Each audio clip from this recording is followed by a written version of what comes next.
Good morning, students. Now today we'll discuss exercise number 14 that is given on page number 271 in your textbook. So first I will read the example. You have to also read with me. So Chirag, Jigar and Keshav are the partners sharing profit and loss in the ratio of 3:2:1. So here there are three partners, Chirag, Jigar and Keshav, and then our profit and loss ratio is 3:2:1. Now balance sheet as on their firm on 31st March 2016 was as under. हमको balance sheet दी है. Now first of all we have to identify is there any reserve or goodwill which is distributed between the partners. So here liability side is one reserve, is general reserve. तो tick mark कीजिए इस पे. तो सबसे पहले आपको general reserve को distribute करना है ओल्ड रेशियो में. अब आपको समझ में आ जाएगा क्या करना है आपको. और असेट साइड आपको जैसा दिया है जो पार्टनर्स के अंदर डिस्ट्रीब्यूट होगा तो कुछ भी दिया नहीं है. तो असेट साइड से कुछ डिस्ट्रीब्यूट होगा नहीं. तो यहाँ पे एक ही चीज आपको डिस्ट्रीब्यूट करनी है, that is general reserve.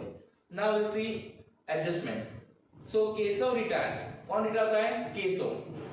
And following conditions were decided at the time of retirement. So first condition, value of land and building is to be increased by 20%. यानी लैंड एंड बिल्डिंग कितनी में 20% increase हुई है. तो कितना value आपको दिया land and building का ओल्ड बैलेंस शीट में 50,000. तो 50,000 का 20%, अगर 50,000 20% करते कितना आएगा 10,000.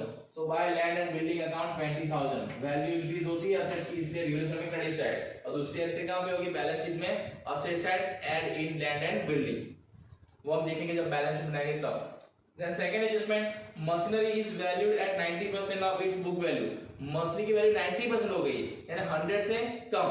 तो कितना कम हुआ है 100 से? 10%. तो इसका मतलब क्या हुआ है? 10% वैल्यू डिक्रीज हुई है.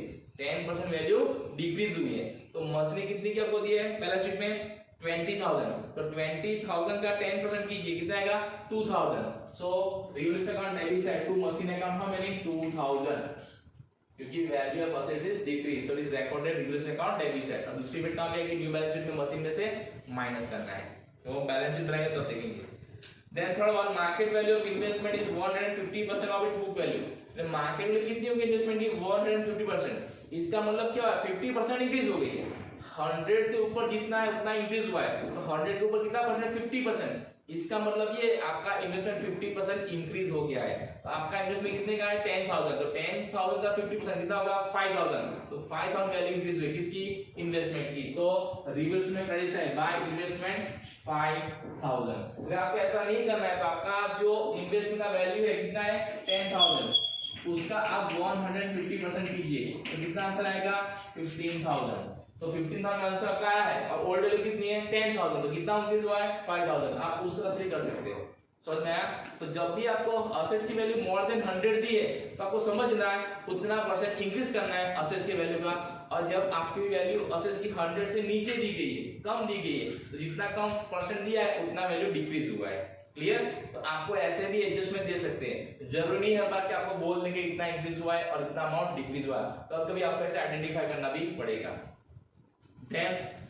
और उसकी डिस्ट्रीब्यूट कहां देंगे हम? ये जो 5,000 वैल्यू इंक्रीज है उसकी इन्वेस्टमेंट में प्लस करेंगे बैलेंस शीट में असेट साइड हम जब बनाएंगे तब. देन इसके बाद आपका bad debt reserve on debtors is to be reduced by 5%. अभी आपको बैड डेट रिजर्व 5% रिड्यूस करनी है. तो आपके ओल्ड डेटर्स कितने हैं? ओल्ड बैलेंस शीट में 20,000. तो 20,000 का 5% कितना होगा?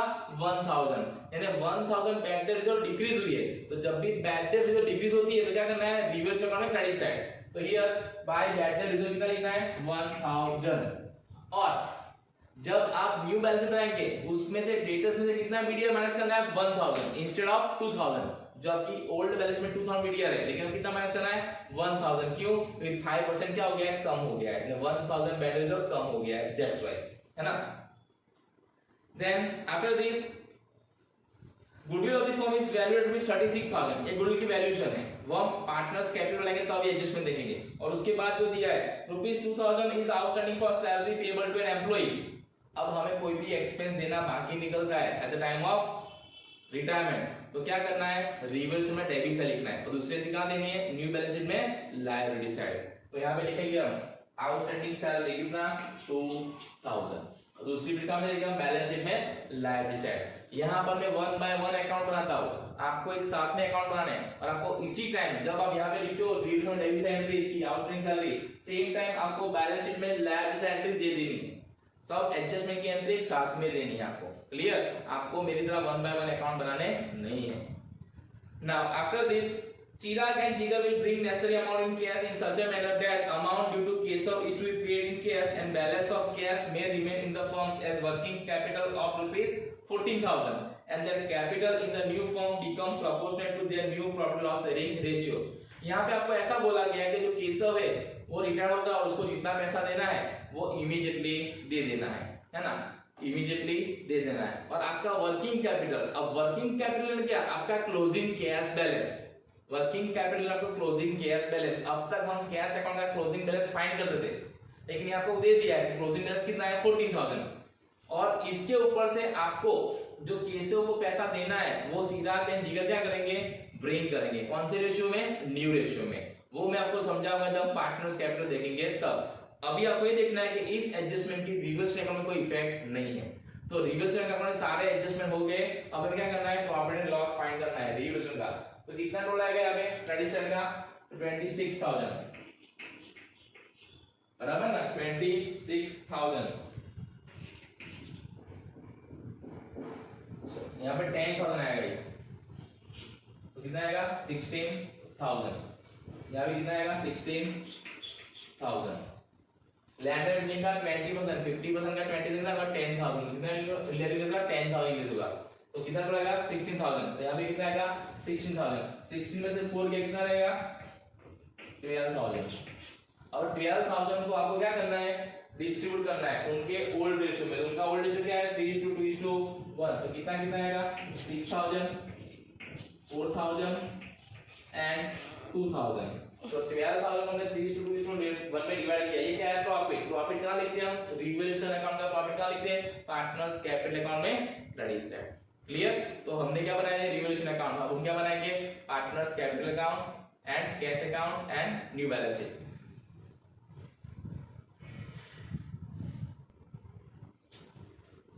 Now we prepare partners capital and cash account. Now here first of all we have to write down the partners capital balance that is given in old balance sheet, that is 30,000, 20,000 and 10,000। जो आपको balance दिया है वो सबसे पहले रख देना है। अब आपको ये पता है। उसके बाद reversal of profit and general reserve. तो रिवर्सल ऑफ प्रॉफिट कितना आया था? हमने फाइंड किया था, तो वो आया था आपका 6,000, 4,000 एंड 2,000। उसके बाद जनरल रिजर्व जो आपको दी है बैलेंस शीट में, कितनी दी है आपको? 6,000। तो अगर उसको डिवाइड करते हैं तो कितना आएगा? 3,000, 2,000 एंड 1,000। ये सब ओल्ड रेशियो में डिवाइड करना है जो आपको पता है। नाउ आफ्टर दिस गुडविल, तो गुडविल में क्या है? तो गुडविल की वैल्यू कितनी है? 36,000। तो 36,000 में जो पार्टनर्स रिटर्न है कौन? केशव। तो केशव का शेयर कितना आएगा? तो 36,000 इंटू 1/6, 36,000 इंटू 1/6, तो कितना आएगा? 6,000। केशव का शेयर आएगा 6,000। और ये 6,000 कौन देगा? चिराग एंड जिगर। कौन से रेशियो में? गेन रेशियो में। लेकिन इस एग्जांपल में हमको कुछ भी दिया नहीं, न्यू रेशियो भी नहीं दिया है, कि गेन शेयर भी नहीं दिया है, कि गेन रेशियो भी नहीं दिया है ना? हमें कुछ दिया नहीं है। तो आपको कैसे बनना है? जब हमारे पास कोई इंफॉर्मेशन नहीं है, सिर्फ हमारे पास ओल्ड रेशियो है, उस केस में ओल्ड रेशियो क्या होता है? न्यू रेशियो और गेन रेशियो। तो चिराग एंड जिगर का यहाँ पे ओल्ड रेशियो क्या है? 3:2। क्या है? 3:2। तो हमको इस गुडविल को 3:2 में डिवाइड करना है। अगर हम इसको 3:2 में डिवाइड करते हैं 6,000 को, तो कितना कितना आएगा? 3,600 एंड 2,400। आपको इसका कैलकुलेशन दिखाना है। 3,624 कैसे आया? तो 6,000 इंटू 3/5 एंड 6,000 इंटू 2/5। तो आपका आंसर आएगा 3,600, क्योंकि हमें यहाँ पे कोई और इंफॉर्मेशन दी नहीं है। तो ओल्ड रेशियो क्या हो जाएगा? New ratio and gain ratio. दूसरी एंट्री देखिए इसकी हम चिराग एंड जिगर में डेबिट साइड, यहाँ पे 3,600 एंड 2,400 और यहाँ लिखेंगे केशव कैपिटल अकाउंट। ये कौन सी ट्रीटमेंट है? गुडविल की। क्लियर? अब इसके बाद आपको बोल दिया है कि केशव को जो पैसा देना वो कैश में देना है ना? और उतना पैसा कौन लेके आएगा? चिराग एंड जिगर। तो पहले केशव को कितना कैश में देना है वो फाइंड करना है। तो पहले केशव का क्रेडिट साइड रोल करेंगे हम। अगर केशव का क्रेडिट साइड रोल करते हैं हम तो कितना आएगा? 20,000। How many it is 19,000। कितना आएगा 19,000 बराबर ना। 10 प्लस 2 12, 12 प्लस 1 13, 13 प्लस 6 कितना आएगा 19,000। तो यहाँ पर भी लिखेंगे 19,000, यानी कि केशव को कैश में कितना देना है, आपको 19,000 देना है, क्योंकि डेबिट साइड कोई एंट्री नहीं है बराबर। अब 19,000 जो केशव को देना है वो कैसे देना है, कैश में। तो यहाँ पे आपको पहले कैश अकाउंट बनाना है, और कैश अकाउंट बनाने के बाद ये पार्टनर जो है रिमेनिंग पार्टनर चिराग एंड जिगर वो कितना कैश लाएंगे वो फाइंड करना है, और उसके बाद उनका बैलेंस फाइंड करना पड़ेगा। तो क्या करना है आपको, कैश अकाउंट पहले कब बनाना है, पार्टनर्स कैपिटल से पहले, जब आपको वर्किंग कैपिटल दिया हो, आपको एडजस्टमेंट दिया, देखो लास्ट एडजस्टमेंट क्या दिया है, Chirag and Jigar will bring necessary amount in cash in such a manner that amount due to Keshav is to be paid in cash and balance of cash may remain in the firm as working capital of rupees 14,000। Working capital है closing balance of cash account. तो आपको यहाँ पे closing balance दे दिया है, कितना है 14,000, और हम इसको कितना देते हैं 19,000, किसको केशव को, और हमारा कैश का बैलेंस कितना है, ओपनिंग बैलेंस 2,000। अब आपका क्लोजिंग बैलेंस हो गया है, इसका मतलब कैश अकाउंट में इतनी एंट्री है, तो कैश अकाउंट का क्रेडिट साइड रोड कितना आएगा 33,000। कितना आएगा 33,000, 19 प्लस 14, तो यहाँ पे हम लिख देंगे 33,000, और 33 में से 2,000 माइनस करते हैं कितना बैलेंस रहेगा 31,000। कितना आएगा 31,000। ये 31,000 जो अमाउंट है ना वो चिराग एंड जिगर न्यू रेशियो में लेके आएगा। ये 31,000 जो अमाउंट है वो चिराग क्या करेगा, चिराग एंड जिगर न्यू रेशियो में लेके आएगा। अब न्यू रेशियो आपको दिया नहीं तो उसको फाइंड करना पड़ेगा, लेकिन मैंने आपको अभी समझाया है जब हमारे पास कोई इंफॉर्मेशन नहीं है तो ओल्ड रेशियो क्या हो जाएगा न्यू रेशियो। यानी ये 31,000 को 3:2 में डिवाइड करना है, 31,000 को 3:2 में डिवाइड करना है। अगर 31,000 को 3:2 में डिवाइड करोगे ना तो चिराग और जिगर कितना कितना लेके आएंगे, तो चिराग लेके आएगा आपका 18,600 और ये लेके आएगा 12,400। कौन जिगर, चिराग कितना लाएगा 18,600 एंड जिगर कितना लाएगा 12,400। अब देखो कैश अकाउंट दोनों साइड रोल सेम हो गया, ये 30,000 यहाँ पे 30,000, 30 में से 19 है कितना 14,000। तो ऐसा कब करना है जब वो वर्किंग कैपिटल दिया हो, आपको क्लोजिंग बैलेंस दिया हो कैश अकाउंट का, तो पहले कैश अकाउंट बनना है, कैश अकाउंट बैलेंस शीट लिखना है, यहाँ पे जो पार्टनर जीता होगा उसका बैलेंस लिख देना है, और यहाँ पे ओपनिंग बैलेंस लिख देना है। फिर आपको क्रेडिट साइड रोल करना है, वो यहाँ पे लिख देना है, इसमें से ओपनिंग बैलेंस माइनस करना है, जो डिफरेंस रहता है वो नए पुराने पार्टनर्स लेके आएंगे, पुराने रिमेनिंग पार्टनर्स चिराग एंड जिगर, कौन से रेशियो में, तो उनके new profit and loss ratio में। न्यू प्रॉफिट लॉस रेशियो आपको दिया नहीं है तो ओल्ड रेशियो क्या होगा, न्यू प्रॉफिट लॉस रेशियो कितना आएगा वो 3:2। तो 31,000 को 3:2 में डिवाइड करना है, 31,000 into 3/5, 31,000 into 2/5 आपको करना है कैलसी में, तो आपका ये आंसर आएगा, चिराग में इतना और जिगर में इतना। इसका मतलब ये हुआ चिराग एंड जिगर इतना कैश लेके आएंगे 18,600 एंड 12,400। अब ये आंसर आने के बाद आपको चिराग एंड जिगर क्रेडिट साइड रोल करना है, उसको यहाँ पे लिखना है, फिर उसका बैलेंस फाइंड करना है। तो हम क्रेडिट साइड रोल करते हैं चिराग एंड जिगर का, तो कितना कितना आएगा यहाँ पे, सो उनका टोटल आपका आएगा 34,800 और चिराग का आएगा 57,600। So again here 57,600 and 34,800। इसमें से 2,400 माइनस करते हैं और इसमें से कितना माइनस करना है 3,600 माइनस करना है, तो कितना डिफरेंस आएगा दोनों का, तो यहाँ पे आएगा 36,000 और यहाँ पे आएगा आपका 54,000। यहाँ पे कितना आएगा 57,600 माइनस 3,600, तो कितना आएगा 54,000 और यहाँ पे कितना टोटल है इसका, तो 34,800। अगर 34,800 में से अगर कितना माइनस करते हैं 2,400 तो कितना आएगा 32,400, 32,400 बराबर। तो आपको ये बैलेंस फाइंड करना है 24, 26, 26 हियर आएगा आपका 36,000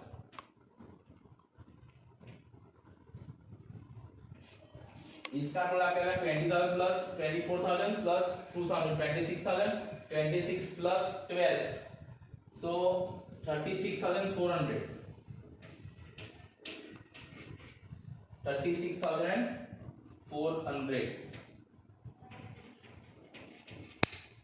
36,400 आपको टोटल करना है ना 36,400 उसमें से 24 माइनस तो कितना जाएगा 32,400 आपका आंसर आएगा। क्लियर। तो इस तरह से आपको क्या करना है पार्टनर्स कैपिटल के अलाउंस बैलेंस फाइंड करने हैं।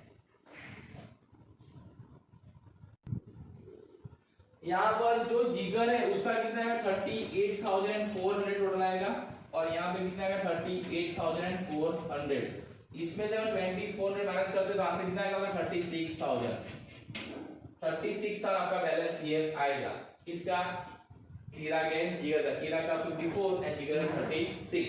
तो when they have given closing balance of capital closing balance of cash account यानी कि वर्किंग कैपिटल आपको एडजस्टमेंट ऐसा दिया होगा देखो लास्ट एडजस्टमेंट में दिया है कि remain in the firm as working capital of ₹14,000 यानी कैश अकाउंट का बैलेंस 14,000 रहेगा उस हिसाब से वो लोग कैश लेके आएंगे। तो वर्किंग कैपिटल कैश अकाउंट का क्लोजिंग बैलेंस आपको वो लिख देना है पहले, फिर जो पार्टनर्स को कैश देते हैं रिटायर्ड पार्टनर वो लिख देना है, फिर इसका टोटल करना है, फिर इसको यहाँ लिख देना है, उसमें से ओपनिंग बैलेंस माइनस करना है, फिर जो डिफरेंस आएगा इस डिफरेंस को आपको न्यू रेशियो में डिवाइड करना है खीरा गेन जिगर में और वो जितना है अपना कैश वो लेके आएंगे। फिर ये रहता है आपको यहाँ पे उनके कैश कैपिटल अकाउंट में क्रेडिट साइड, फिर आपको बैलेंस फाइंड करना है तो आपका इतना आंसर आ जाएगा। ये एक टेक्निक है, एक ये मेथड। दूसरी मेथड ये भी है कि अगर आपको कैश अकाउंट का बैलेंस मिल जाता है तो आप बैलेंस शीट में असेट्स साइड का टोटल पहले कर सकते हो। अगर असेट्स साइड का टोटल जितना आएगा उतना ही क्या आएगा लायबिलिटी साइड का टोटल आएगा कैपिटल साइड का, तो आपको असेट्स में से कैपिटल का टोटल माइनस करना है तो जो डिफरेंस आएगा वो क्या आएगा आपका कैपिटल का। उस कैपिटल को आप न्यू रेशियो में डिवाइड करोगे ना तो आपका ये आंसर आएगा 54 एंड 56 यानी आपका बैलेंस हो गया क्लोजिंग बैलेंस। अब इतना बैलेंस लाने के लिए वो लोग कितना कैश लाएंगे वो आपको फाइंड करना है और वो एंट्री फिर आपको यहाँ पे करनी है। लेकिन उससे बेटर ये है कि सबसे पहले आपको क्लोजिंग बैलेंस दिया है तो आप कैश अकाउंट का बैलेंस फाइंड कीजिए, कितना डिफरेंस लगा है वो, कितना कैश उन लोगों को लेके आना है वो, और उसको आप फिर न्यू रेशियो में डिवाइड कर दीजिए और जो कैश आया वो यहाँ पे लिख दीजिए, फिर आप टोटल कीजिए तो आपका आंसर ऑटोमेटिकली आ जाएगा। तो आप दोनों मेथड से कर सकते हो। क्लियर। लेकिन ये मेथड आपको इजी रहेगा कब, जब आपको क्लोजिंग बैलेंस दे दिया हो तब कैश अकाउंट का यानी वर्किंग कैपिटल और पार्टनर्स को कितना पैसा देना है ऐसा बोला हो तब आप ये मेथड फॉलो कर सकते हैं। ओके। तो हमने पार्टनर्स कैपिटल और कैश अकाउंट दोनों दिख लिया है। अब आपको क्या बनाना है new balance sheet after retirement. लेकिन मैंने आपको पहले भी समझाया था आपको एक साथ में अकाउंट बनाना है। देखो यहाँ पे कैश अकाउंट बनाया उसके बाद मैंने क्या किया पार्टनर्स कैपिटल अकाउंट बनाया, तो आपको इसे साथ में बनाना है, आपको एक साथ में आपको बनाना है। और यहाँ पे न्यू रेशियो आपको दिया नहीं है और आपको कोई इन्फॉर्मेशन भी दी नहीं है जिससे आप न्यू रेशियो फाइंड कर सकते हो। तो उस केस में क्या होगा ओल्ड शेयर क्या हो जाएगा new share and gain ratio. Okay.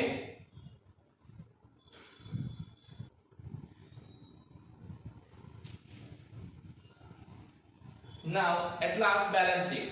अब बैलेंस शीट में हमको सबसे पहले क्या करना है रिमेनिंग पार्टनर्स का capital account balance brought down करना है, दैट इज 54 36 जो हमने आइडेंटिफाई किया पार्टनर्स कैपिटल दोनों का टोटल कितना होता है 90,000 आउटर साइड।